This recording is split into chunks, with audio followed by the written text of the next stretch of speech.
Welcome to After the End from the ETHOX Centre at the University of Oxford, funded by the Wellcome Discovery Awards scheme. I'm Patricia King-Ori, Professor of Global Health Ethics at the University of Oxford. In this series, we explore endings and their aftermaths. Who decides when an end has been reached? Whether the end for one person is the end for everybody, and what happens after these so-called endings. In this podcast, we hear from lawyer Riccardo Labianco, International Policy Manager at the Mines Advisory Group, also known as MAG, on dealing with the explosive remnants of war. I'm a lawyer specialized in the link between disarmament and human rights and humanitarian law.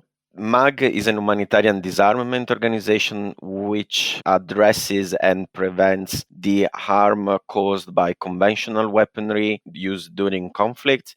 In particular, we work on the different types of harm caused by explosive ordnance, all the unexploded devices, including anti-personnel landmines, mines of other kind, cluster submunitions, and other explosive ordnance that remain active way after the end of active hostilities.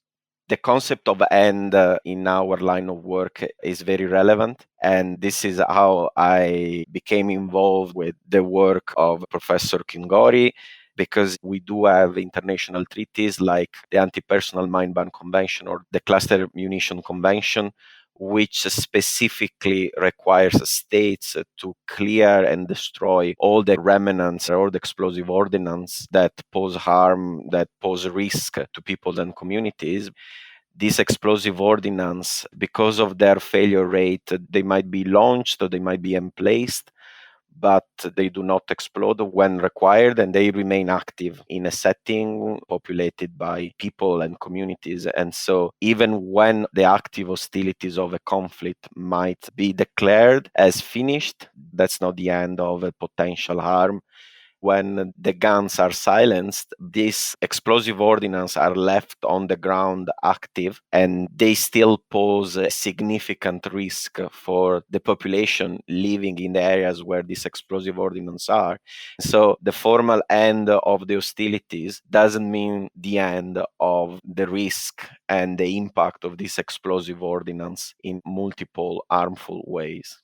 I was invited by Professor King-Ori to the launch event of this very interesting project after the end, because even in humanitarian disarmament, there are multiple ends. We need to understand according to whom an end is established and what does it mean, because there are multiple ends of explosive remnants of war or explosive ordnance.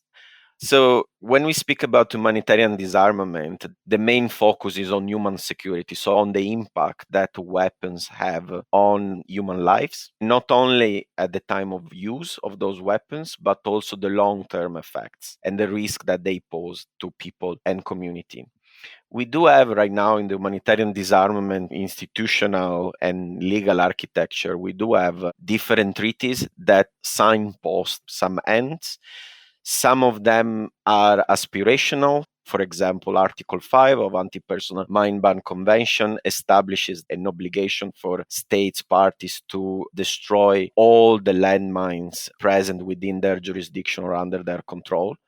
That contributes to the aspiration of a mine-free world, so a world where we will see an end of the risks generated by anti-personnel landmines. This should align with the end of the risk and insecurity for people and community. But what kind of harm, what kind of risk are we talking about for those communities? And every community has its own impact, which is contingent on the context, their habits, their political situation, the socioeconomic situations.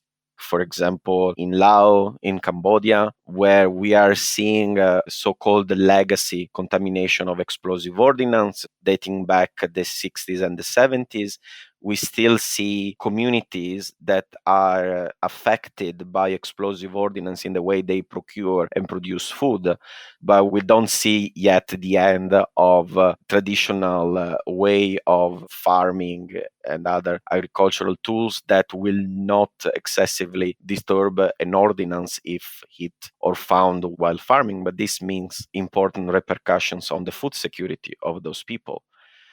In other cases, like for example, the case of Zambia, with which we have been working very closely in the last year, Zambia declared completion, so declared itself as free of anti-personnel landmines and cluster munitions.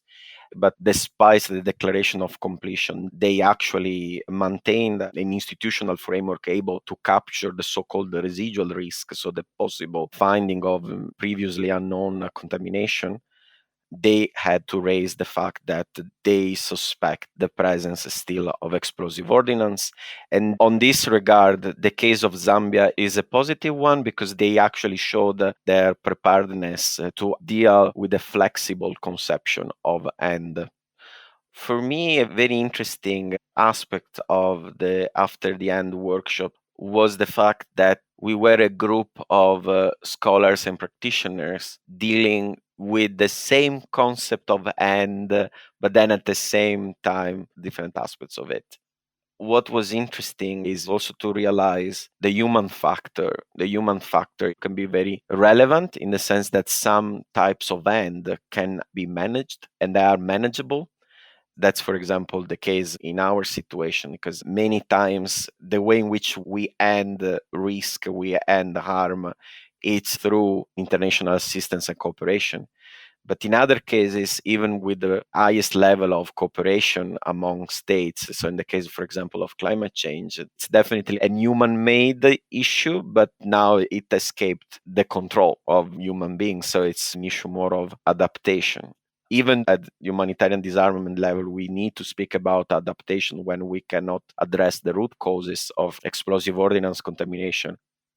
In terms of humanitarian disarmament, the sector has achieved a lot because decades ago we would have seen states using indiscriminate weapons and without much attention on the long-term impact of those weapons to people and community. So even though conflicts are still happening, and unfortunately we must accept reluctantly that conflict and armed violence is part of the dynamics of the international community, we are in a position that we have a system of treaties, norms, and rules that aims at minimizing the risk that we saw in the past.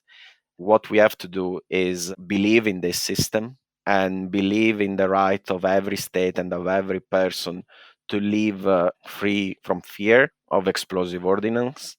And that's something that, despite recurring conflicts, I think it's something that will actually make us walk towards a world in peace and free of all the terrible consequences of the use of weapons and armed violence. That brings us to the end of this podcast. Thank you for listening. Next time, Riccardo Labianco joins me and Patricia Daly, Professor of the Human Geography of Africa at the University of Oxford, for a discussion on endings in times of conflict. I'm Patricia King-Uri, and you've been listening to After the End, brought to you by the ETHOX Centre at the University of Oxford, funded by the Wellcome Discovery Award Scheme.